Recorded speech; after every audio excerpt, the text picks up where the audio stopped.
Mr. Saul Singer. Singer is the co-author, you hardly need to present to anyone anymore, with Dan Senior, of the best-selling book Startup Nation, the story of Israel's economic miracle.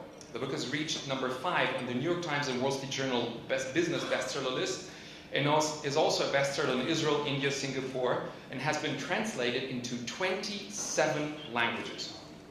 He's a former editorial page editor and columnist for the Jerusalem Post. He serves on the advisory boards of Vintage Investment Partners, an Israeli fund of funds, and Tevet B'Tzedek, an Israeli NGO.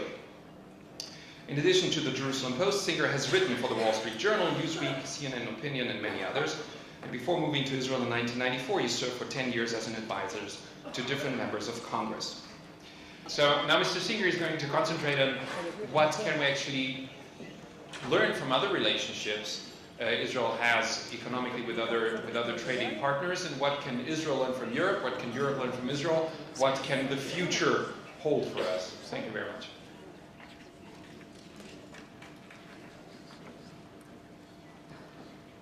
Thank you. So I want to talk about, say something about what we mean by Startup Nation, talk about 2 paradigms, since the topic of this conference is a changing paradigm, and then end up briefly with what McKinsey calls the $30 trillion opportunity. First of all, we call it Startup Nation, of course, because Israel has more startups than anywhere outside of Silicon Valley. And what's important from a kind of business point of view in terms of understanding the significance of this is not just numbers of startups, but what kind of investment they've been able to receive. And of course, venture capital is the form of investment that comes into startups, and Israel's been getting 2.5 times as much venture capital per capita as the United States, about 30 times as much as Europe, again, per capita. But even if you look in absolute terms, when we wrote the book a few years ago, I haven't checked to see if this is still true, it may still be true, Israel was actually receiving more venture capital euros than any single European country in absolute terms. That means the UK, Germany, so on. And so, yes, you're seeing this kind of weird dichotomy between kind of the politics and the economics. The investment has been flowing into Israel from Europe, from the rest of the world. In fact, if you talk to Eugene Kandel, the government's economic advisor, he doesn't think that Israel really needs much more foreign direct investment. And we saw the chart just earlier that we're doing quite well with that. So what is this? What is this phenomenon consist of? Well, we talk about Startup Nation, thousands of startups. In a way, the lion's share of what we call Startup Nation is actually this paradigm, this synergy between very big companies and startups. Basically, we have about 300 or so major R&D centers here. These R&D centers are consist mainly of companies buying Israeli startups. For example, IBM and Cisco have each bought about 10 startups each. IBM recently bought Trusteer for something like $650 million. And Trusteer is a cybersecurity company. And basically, this was IBM's way of making a major play into cybersecurity, which it considers to be a very important part of the future of IBM. Intel, Microsoft, Google, Apple, Facebook, and so on. Really the who's who of American technology.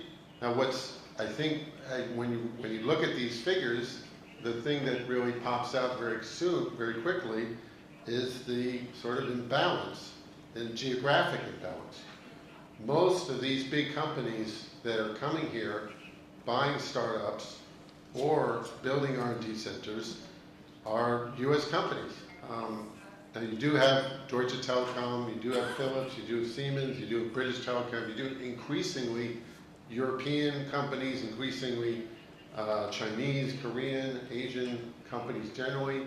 are doing what the United States has been doing.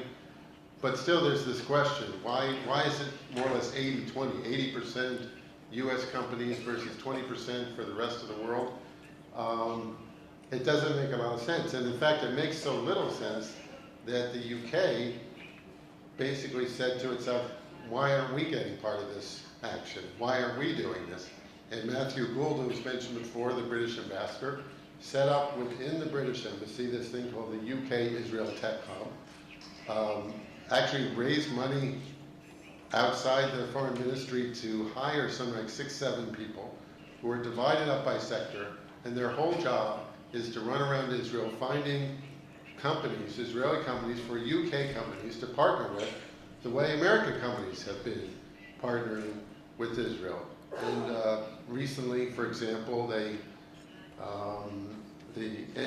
British engineering giant, Arup, had a bunch of Israeli startups come to London and present to them, and they are formally partnered with a bunch of particularly Israeli water companies, because Arup is going around the world building enormous engineering projects, and they would like to be able to, when they're bid on these big projects, to be able to offer something in water which they weren't particularly strong on, and Israel is. So now they're partnering with Israeli companies and thereby increasing Arab's competitiveness in the world. So, when I meet with various ambassadors and speak in different countries, I just say, you should do what the UK is doing. It makes a lot of sense. I'll just, on this issue, this paradigm of the big company, small company, I'll just close with something, a very simple explanation for what's going on here by the head of General Electric. Jeff Immelt was in Israel, and he had a very simple message. He said, you guys are great at innovation, we're great at scaling up. Bring us your innovations and we'll scale them up. So this is the basic synergy between startups are very good at innovation. They have a lot of trouble scaling. They don't know how to do that. Big companies have the opposite problem. They're very good at scaling. That's what they do. They have a lot of trouble innovating, not because they don't have innovative people, but because they're not built to include new business models in the company. It's very hard for them to do it. So this is a massive and very productive synergy that's been going on mainly with the US and should be going on more with Europe. It would be good for us to do it. This is not something that Israel needs to do with Europe. We're doing it with other countries as well. But it's something that at least the UK feels is very much in its own interest to do with Israel. But I want to mention a second paradigm, which we haven't really even begun to develop, which is to me, in a way, even more interesting than what's been already so productive. And that is a sort of startup to startup paradigm. If you look at the world of innovation, the geography of innovation, it's basically, for many years it was Silicon Valley. 50, 60 years, Silicon Valley coming up. Still the deepest and biggest innovation sector in the world. Then something like 20 years ago, Israel started coming online. And now we have this major innovation sector here. And what's been happening over the last 5 years or so, really, is that innovation sectors are coming up everywhere. Certainly in London, certainly in Berlin, certainly in other places in Europe, including in Central Europe. We see companies like Skype coming out of Estonia, or Angry Birds out of Finland, What's amazing about our world today is that we don't know where innovation is going to come from. The paradigm that innovation basically comes from, 5 big companies in the US, Intel, Microsoft, Google, Apple, Facebook. That's the paradigm of innovation that we have in our minds, and I think that the Silicon Valley has in its mind, that innovation comes from this little part of the United States and radiates out into the rest of the world. Well, Israel's kind of been the first to break or widen that paradigm somewhat, but this is just the beginning. And I think there's this great opportunity for us to innovate together, to co-innovate, where basically every country has its own strengths. our innovation sector looks a little different than Silicon Valley. Every innovation sector is going to be built on that country's own strengths, its own culture, its own history.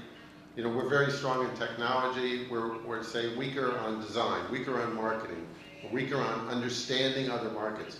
We need to partner with great innovators and entrepreneurs in other countries, and they need to partner with us. And this is something that we can do with Europe, but again, we can also and should do it with the rest of the world. And I'll just end with this, which is the $30 trillion opportunity. This is a phrase coined by McKinsey.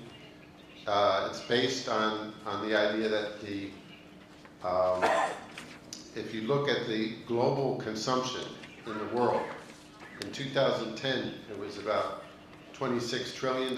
That's going up to about $64 trillion in 2025. These are basically the numbers of people in the world who earn $10 a day and above. So they're able to begin to buy refrigerators and televisions and so on and enter the consumer society. That number of people is going to basically double between now and 2025. And what this means is that most of the growth, that growth up to $64 trillion, there's $26 trillion of growth from where we are today till then. Of that, 18 of it is going to be in what's so-called emerging markets, and only 8 of it in the rich world. So McKinsey is calling this a $30 trillion opportunity. What this means is that the so-called emerging markets are already bigger than the emerged market. They're growing faster than the emerged market, and they have the most interesting opportunities from the point of view of innovation, entrepreneurship. And I think that, I think the British company is a good example. I mean, where are they building on these big engineering projects? It's not necessarily in Europe.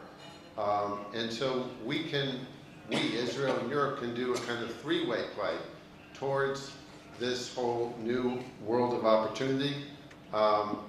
And I think we better pay attention to it, because this is where all the growth is going to be. And if we're not careful, the rich world, those of us sitting in the richer world, are going to be left behind by the new leaders in this new world.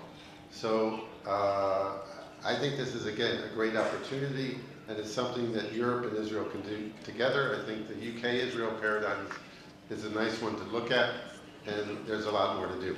Thank you.